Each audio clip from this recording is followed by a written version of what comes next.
안에서 오늘 처음 만났습니다.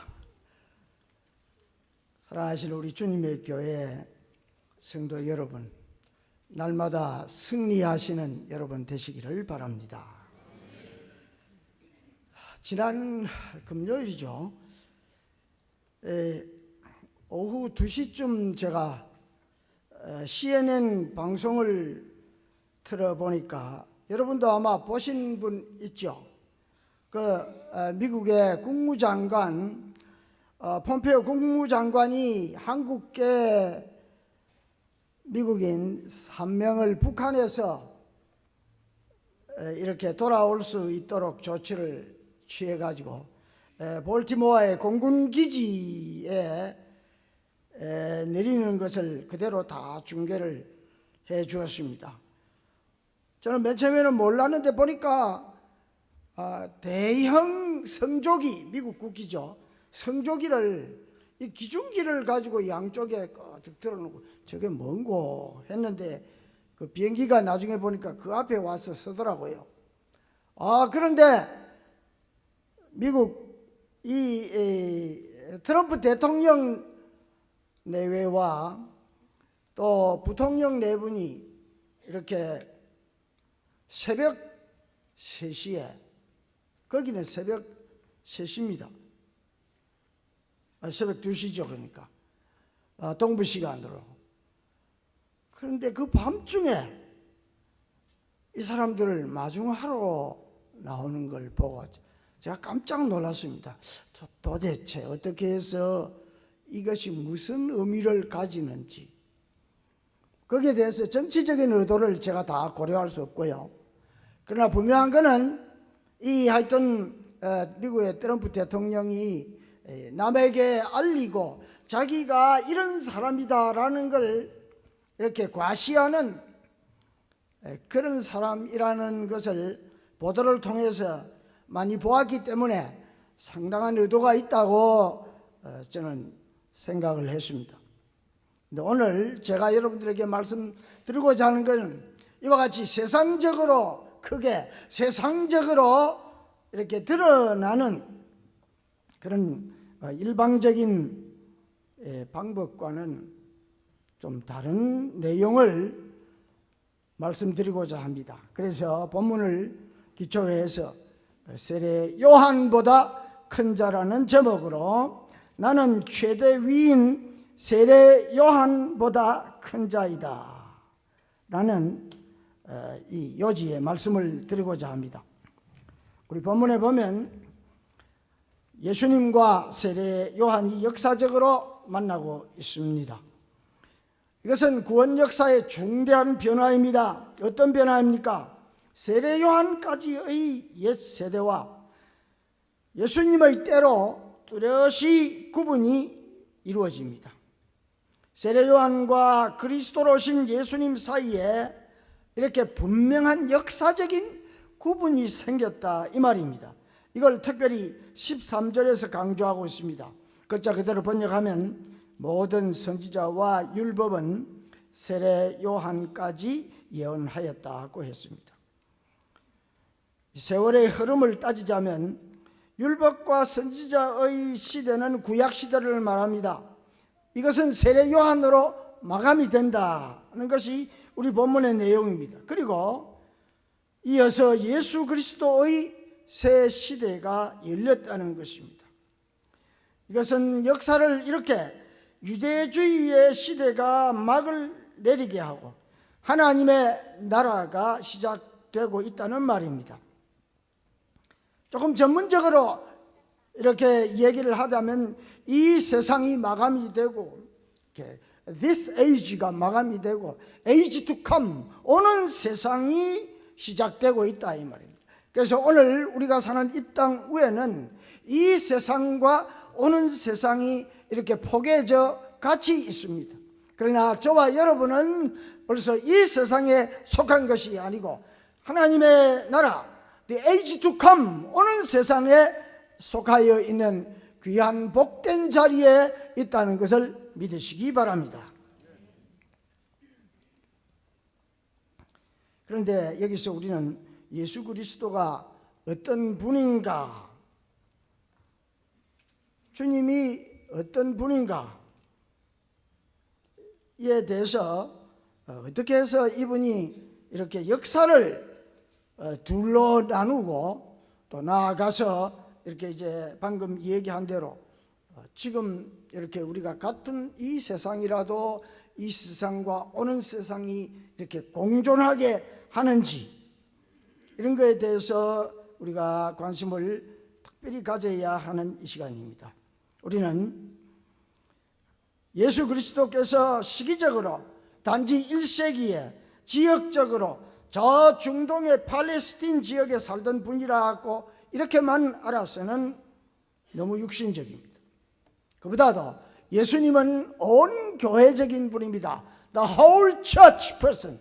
구약교회와 신약교회, 하늘의 교회와 땅의 교회, 보이는 교회와 보이지 않는 교회, 이 모든 것을 다 포함하시는 분이 예수님이시다. 여러분, 예수님을 이렇게 꼭 아시기를 바랍니다.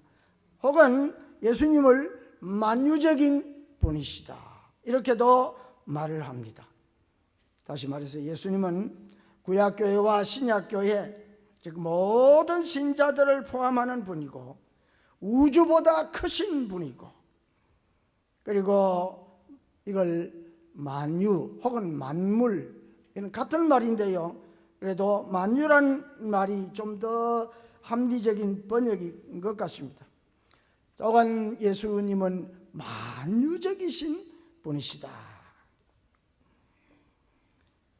그래서 예수 그리스도의 죽으심은 단순히 그분 혼자 죽으심이 아니고 만유가 무너져 파멸되는 것입니다. 또 주님의 부활은 만유가 새롭게 되는 대변혁입니다. 그런 점에서 이 예수 그리스도를 믿는 우리는 주님과 함께 죽고 함께 묻히고 함께 부활하여 함께 하늘에 앉히셨느니라 믿으시기 바랍니다. 여러분, 이 자리에 우리 주님의 교회에 나와서 이렇게 예배를 드리지만은 우리가 이렇게 하늘에 앉혔다는 것, 주님과 함께 하늘에 앉은 자라는 것. 물론 여기에서 여러분, 이 공중이라는 말, in the sky, 공중이라는 말하고 하늘이라는 말하고 혼동을 안 하셔야 되겠습니다. 그래서 우리는 이렇게 예수 그리스도를 특별히 이 부활한 것을 기념할 때에 단순히 그저 3일절을 지키듯이, 3일절을 기념하듯이 그래서는 안 되겠습니다. 성경은 뭐라고 합니까? 주님 부활, 나의 부활. 주님 부활, 나의 중생. 주님 승천, 나의 승천. 주님 변혁, 나의 변혁이라고 성경 곳곳에서 증거를 하고 있습니다. 이것은 내가 주님과 함께 연합되어 있기 때문입니다. 주님과 함께 연합되었다는 믿음으로 이 세상에서 승리하시는 저와 여러분이 되시기를 간절히 바랍니다. 또 주님이 부활하심으로 온 세상이 새롭게 되었다고 고린도후서 5장 17절에 말씀하시죠. 이렇게 새롭게 되었으니까 내 자신도 물론 새롭게 되었습니다. 새 창조가 되었습니다. 새로운 피조물이 되었다는 것입니다. 그 결과가 무엇인가? 여러분, 내 자신에 대해서 성경은 내 자신이 주님과 함께 하늘에 앉힌 자라고 말하고 있습니다. 나는 영생을 가진 자라고 말하고 있습니다. 세상을 이기는 자이고 부활의 능력의 소유자이다. 이 얼마나 놀라운 일입니까? 또 율법을 다 이룬 자다. 이렇게 하나님이 대접해 주십니다. 여러분, 주께서 우리로 하여금 율법을 다 이룬 자로 이렇게 만들어 주셨습니다. 우리는 내가 하늘에 앉은 자라는 것을 아까도 제가 강조했지만 이 땅 위에서 이와 같이 주님으로 말미암는 여러 가지 우리에게 주어진 복들이 많이 있다는 것을 깨닫고 실천하고 믿음으로 나아가시는 저와 여러분 되시기를 바랍니다. 오늘 이 시간 설교의 핵심은 주님 십자가의 죽으심과 부활하심으로 우리 본문은 내가 세례 요한보다 큰 자가 되었다. 이게 오늘 설교의 핵심입니다. 내가 세례 요한보다 크다. 그럼 세례 요한이 어떤 사람인가? 거기 우리 본문 11절에 보니까 내가 진실로 너희에게 말하노니 여자가 낳은 자 중에 세례 요한보다 큰 이가 일어남이 없도다. 그러나 천국에서는 극히 작은 자라도 그보다 세례 요한보다 크니라. 여자들이 낳은 자 중에서 세례 요한보다 큰 자가 없다 그랬으니까 이 여자들이 낳은 자 중에서 세례 요한이 가장 위대하다라고 이렇게 강조를 하는데, 거기에 한 걸음 더 나아가서 우리는 벌써 천국에 들어가서 이 땅 위에서 이 세상에 속한 것이 아니고 이 땅 위에서 오는 세상에 속한 사람으로, 다시 말해서 신앙생활을 함으로 주님을 나의 구주로 나의 왕으로 모시고 이 땅 위에서 살아감으로 천국에 들어와 있습니다. 천국에서는 우리가 아무리 작다고 해도 인류 최대의 위인 세례 요한보다 내가 크다. 이게 오늘 우리 본문의 내용입니다. 아마 얼른 수긍이 안 되시는 분들이 많이 있겠지만은 이게 기독교의 복음의 핵심입니다. 우리는 우선 이 여러 가지로 이 땅 위에서 인류 주님 앞에서 인류 최대의 위인이라는 이런 말을 우리가 할 때에 너무 세속적으로 이해하지요. 세계를 제패한 징기스칸, 알렉산더 대왕, 이순신 장군, 나폴레옹 같은 이런 명예와 권세를 지닌 영웅혹을 중심으로 위인이라고 하고 또 우리 자녀들을 그렇게 가르치지요. 여기에 우리의 잘못이 있다는 것을 기억하셔야 되겠습니다.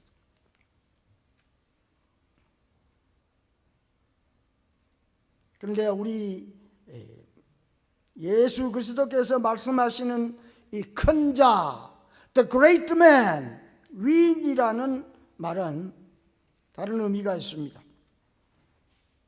아까 11절 하반절의 말씀대로 그러나 천국에서는 극히 작은 자라도 세례 요한보다 크니라. 가장 관계 깊게 그대로 말하는 것은 우리 주님의 교회에 나와서 예수님을 이렇게 모시고 사는 신자들은 세례 요한보다 크다 믿으시기를 바랍니다. 이와 같이 예수님을 믿는 나 자신이 이렇게 the great man, 큰 자다, 한자로 말하면 위인이다, 이게 성도입니다. 이게 성도의 신분입니다. 이 말은 무엇보다도 내가 천국에 이미 들어와 있다는 사실을 기억해야 됩니다. 주님을 믿고 신앙생활을 하는 사람은 여기에서 지금 하나님 나라에 들어와 있습니다. 우리는 주님을 나의 구주로 믿고 주님을 나의 주인으로 모신 사람으로서 이미 천국 생활을 이 땅 위에서 우리 예를 들면 여러분들은 특별히 주님의 교회를 중심으로 이렇게 천국에 들어와 있음을 믿고 이렇게 나아가시는 분 되시기를 간절히 바랍니다.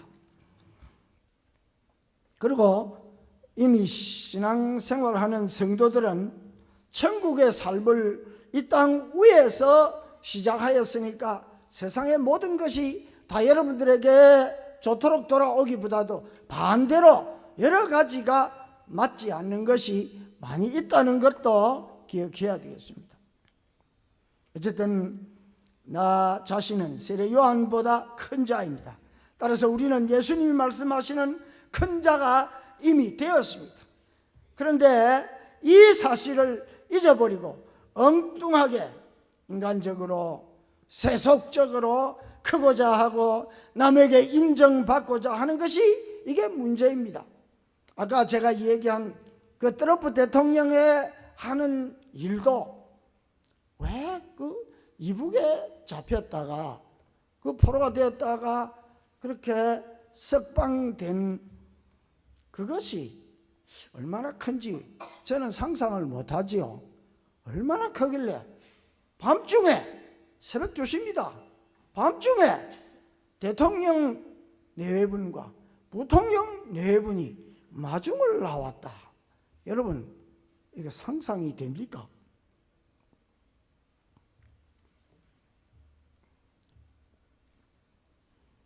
그보다도 저와 여러분은 이제 이 세상에 살면서 여기에서 이미 사랑의 아들의 나라에 옮겨져 살고 있습니다. 우리 본문을 바로 이해하고 우리 신약 성경 서신서를 이해하면 이 말씀을 특별히 더 잘 이해할 수가 있습니다. 특별히 히브리서 12장 22절에는 우리가 하늘의 예루살렘에 들어와 있다고 완료형으로 얘기하고 있습니다. 이런 믿음을 가지고 살아가시는 저와 여러분 되시기를 바랍니다. 우리가 죽고 난 다음에 저 세상의 그 천국이라기보다도 물론 그것을 우리가 믿습니다만은 이미 이 땅에 살면서 특별히 우리 주님의 교회에서 신앙생활하는 이 자체가 하늘의 예루살렘에 살고 있다는 것을 믿으시기 바랍니다. 이 세상이 끝이 나고 죽은 다음에 천국에 간다는 이 사상이 물론 틀린 건 아닙니다만 우리는 너무 오래 이런 사상에 젖어와 있고 대신에 이 땅 위에서 사는 것은 그저 되는 대로 이 땅 위에서 하나님 앞에서 사는 이 신앙생활을 예사로 여기는 그런 풍조가 옛날부터 한국교회는 있었다 이 말입니다. 우리는 자꾸 이와 같이 세상적인 사고방식, 세상적인 가치, 세상적인 차원에만 이렇게 익숙하지 말고 이게 너무 지나쳐서 우리 한국 교회 안에 이러한 사상이 너무 많이 남아있다 이런 말입니다. 이제는 그렇게 생각하지 마시기를 바랍니다. 오늘 본문 말씀대로 내가 큰 자가 되었다, The great man, 위인이 되었다는 이런 점을 기억을 해야 되겠습니다. 이 큰 자는 내가 쟁취한 것 아닙니다. 내가 달성한 것이 아닙니다. 예수 그리스도의 십자가의 죽으심과 부활로 이 새로운 피조물, 재창조물이 되었다는 것을, 재창조가 되었다는 것을 우리는 잊어서는 안 되겠습니다. 성경에서 특별히 우리가 이 점에 대해서 기억할 신뢰가 여러 군데 있습니다만 하나만 들면 천국에서는 누가 큽니까? 하고 제자들이 예수님께 여쭈었습니다. 예수님은 이 어린아이를 불러내어서 그들 가운데 세우시고 마태복음 18장이죠. 누구든지 이 어린아이와 같이 자기를 낮추는 자가 하늘나라에서 큰 자이다. 이렇게 말씀을 하시는데 우리는 이러한 원리를 예사로 여기는 경우가 많습니다. 그 대신에 우리는 한술 더 뜹니다. 세상과 별 차이가 없는 일등주의, 성공주의, 성장주의에 물든 지가 너무 오래되었습니다. 이런 사고방식이 교회에 깊숙이 들어와 자리를 잡았습니다. 그래서 성도들도 돈과 명예와 권세라고 하면 그저 물불을 가리지 않고 죄를 짓고 타협하고 그렇게 하죠. 이게 사실은 우리 한국교회가 이 성경을 바로 이해하지 못하고 특별히 이 가르치는 부흥사를 중심한 이 한국 강단이 잘못된 점이 많이 있기 때문입니다. 그 가운데 예를 든다면 우리는 설교하면은 요셉이나 다니엘을 예를 들어서 출세한 사람, 돈 잘 벌고 그저 세상적으로 잘 나가는 사람, 이런 것을 앞세우는 그런 설교 예화가 단골 메뉴입니다. 요나단, 에드워드 자손 450명의 실태를 조사했더니 국회의원이 몇 명, 장관이 몇 명, 거기에 대학 총장이 몇 명 나오고 교수가 몇 명, 의사가 몇 명, 변호사가 몇 명. 이러한 내용들이 우리 강단을 사로잡고 있습니다. 다는 아니겠지만은 이것은 전형적인 가짜 복음일 수 있습니다. 위조 복음일 수가 있습니다.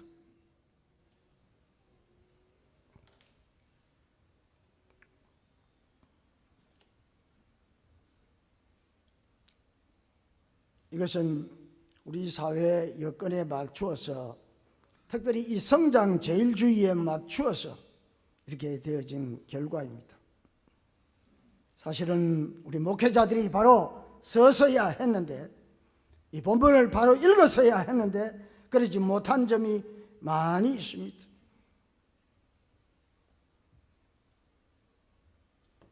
이런 점에 대해서 풀러 신학교에 있는 교수가 공개적으로 우리 풀러 신학교가 한국교회에 잘못 전한 점을 사과해야 된다, 이렇게 말한 한국계 교수가 있습니다. 그래서 신학생들도 모두 대형 교회만 바라보고 있습니다.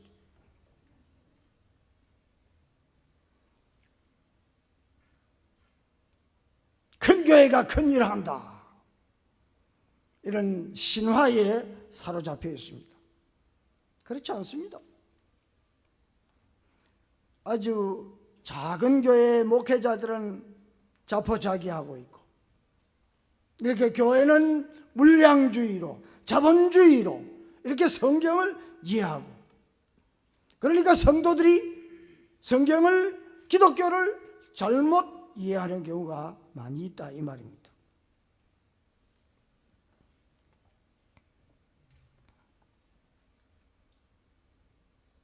아무쪼록 한국 교회가 이렇게 위조복음이 많다고 하는 것입니다. 그런데 이러한 위조복음의 근본적인 문제는 장애를 가진 사람들이 발붙일 자리가 없다는 것입니다.